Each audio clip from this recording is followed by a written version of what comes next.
Welcome to Devils in the Details. I am your host, Annie DeGraw. So often when we think about Greek life, we forget just how much philanthropic work is done by our fraternities and sororities.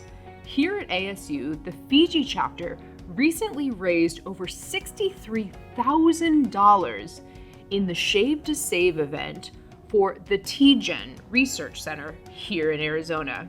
Let's talk to them a little bit about how this event came to be and what's next for Fiji. We started this fundraising initiative back in September is when we started planning. And it was me as chapter president and then Cameron. We got together and met and were brainstorming what we wanted to do to give back to this community that's given so much to us. So the next chapter meeting we went in there with a slideshow and presented to everyone. And we decided that we were going to shave our heads to make a public statement to show our commitment for TGen Center for Rare Childhood Disorders. Cameron, as Fiji's philanthropic chairman, tell me, what was it like to participate in this event and set and meet such a tremendous goal? When we presented the idea of Shave to Save to the sororities and graduate networks, there was actually a little bit of doubt because no goal had ever been set so high for a fraternity fundraiser, especially for Fiji. And so we just kept boosting the goal. I think it went from 30 to 40 to 50,000.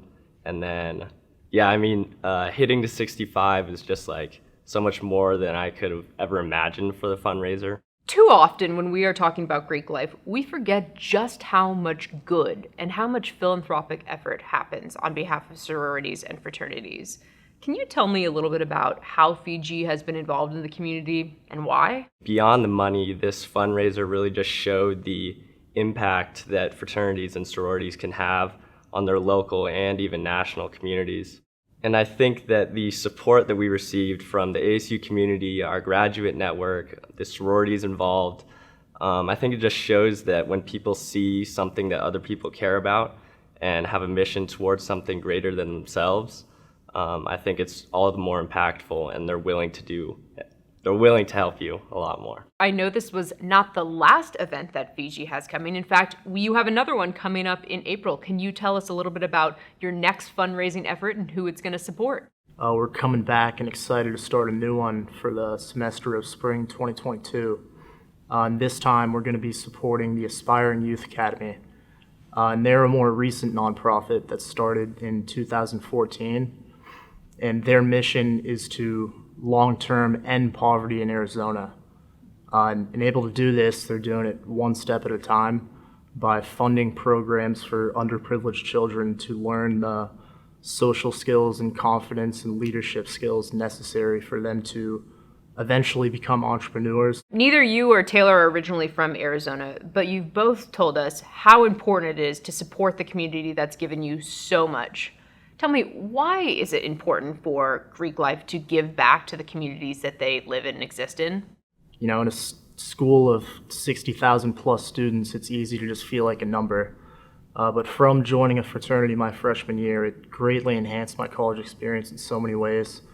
And the same can be said about other organizations as well, just being a part of something.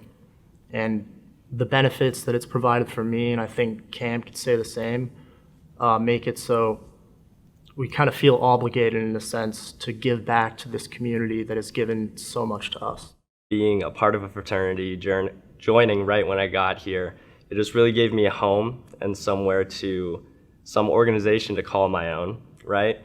And so I think that the brotherhood that it's given me and all the organizations and connections that it's established has just made me all the more willing to want to organize these big fundraisers with Taylor, put a lot of work into it. And so that's the giving back, I'd say.